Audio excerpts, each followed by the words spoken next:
logistical train that really weighs us down.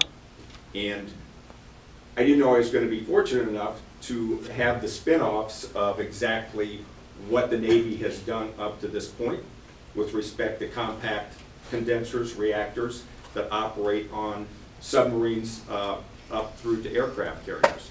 And that's the dog that's going to even out the fight with the carbon fuel industry. It's brilliant to have science on your side. It's not enough if you're going against huge wealthy interests that want to make sure they maximize the return on not necessarily their investment, just on what they own in the ground, regardless of what the cost is to the environment or future human activity on the face of the earth. So what I am really here for is to say what you already know. When I got to college, I was lucky because I was born into a Democrat union family. So when I got out of high school all the way back in 1972, I knew I could work my way through college in 4 years, and I did. I had some help, but even with a minimum wage job, I could do that. I didn't. I came from a union family, so I always had better than a union wage job. Millennials would have to work 18 hours a day at a minimum wage job to get through college these days. That's not fair. That's an embarrassment. And I think that's why Bernie got the traction that he did.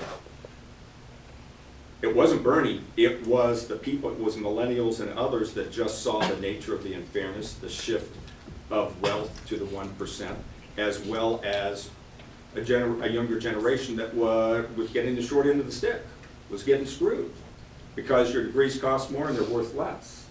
So I'm circling back now to say that everybody always says, oh, the younger vote doesn't show up. I think you've already proved that it can and will show up. I think it's going to carry through. Is it going to be easy? No. When I was in college, the mantra was don't trust anybody over 30. There was the anti-war movement, and there was a lot of unrest. My sort of benchmark year was 1968. I was 14, turning 15 that year, and let's see, it started off with a very nasty period in Vietnam that went from a war that we were told we were winning to a Tet offensive that made it clear that it was going to take at least 25 more years. There were political assassinations of Martin Luther King and Bobby Kennedy, not to mention some others. I don't mean to minimize that. The cities were burning throughout the summer, and I mean literally burning. And we had a out-and-out bigoted, racist, segregationist running for president for a third party from Alabama.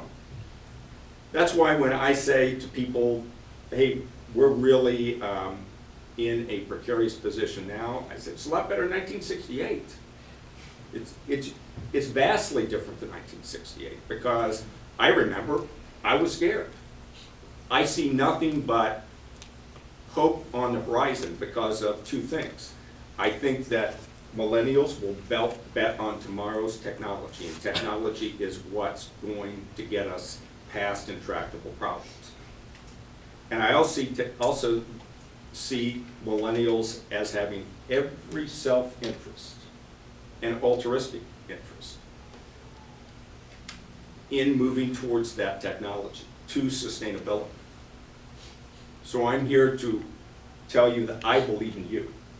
That's one of the reasons why, at 62 and never having been in politics, being a lawyer and being a Marine officer, I think you're the difference maker. You're the difference maker in this election and in the future, and not just because of being politically active. I think you look at technology far different than any other generation that I've seen. And I'm betting on you. So that's why I wanted to come. Also to tell you that I just didn't want to raise my hand. I was looking to see how many were first-time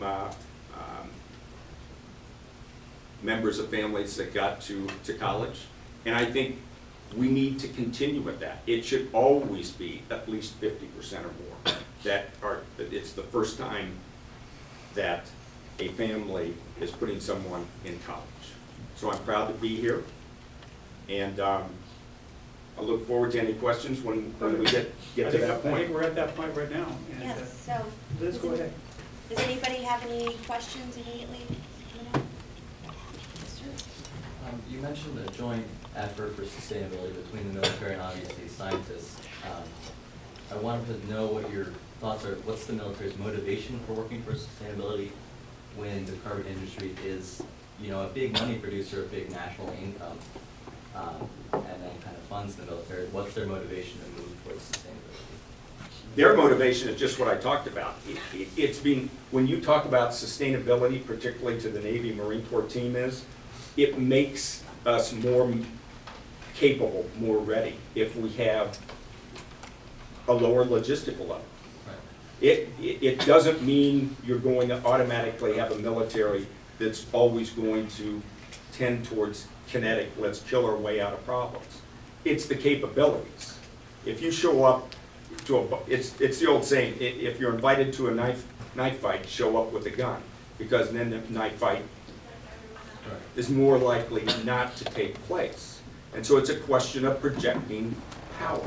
And the other thing is that I'll just flat out say, most people that have seen the dark side of a combat tour or a combat zone are the last people that are going to say, hey, we need to use our military options.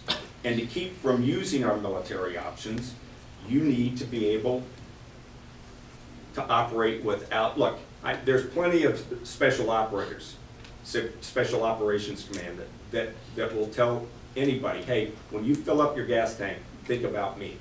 Because they're in the Middle East, and they all know that they're there because we need to keep the oil flowing. There'll be less special operators working in places that you've never heard about if they don't have to keep as much oil flowing. Can I add on to that too, and just a quick personal experience in generators and trying to keep the tents cool or trailers cool. So you're in the middle of, I'll just be frank, BFE land, and if anybody knows that acronym, and it's about 130 degrees, 120 on a good day, and you're trying to cool it down. And there isn't, in terms of energy solutions, that cool air you're cooling inside that tent or trailer is seeping out. And that generator takes oil to operate. And I was in aviation logistics, and I took care of a lot of the purchasing, and I purchased oil. So I saw those faces when I had to give them the pay. And there were times where I was like, just looking at them, I knew they didn't really like us. I had this like goosebump, I get goosebumps talking about it, especially being a woman. And them questioning me why I was even there. So that's my personal experience, and the story I shared earlier about my friend who died on the USS Cole off the coast of Yemen. And that was while they were refueling, and think about the convoys as well. And so that's how that all plays in, and why the military. You think about the submarines and the aircraft carriers. I was on a diesel carrier, diesel electric. It was a U.S.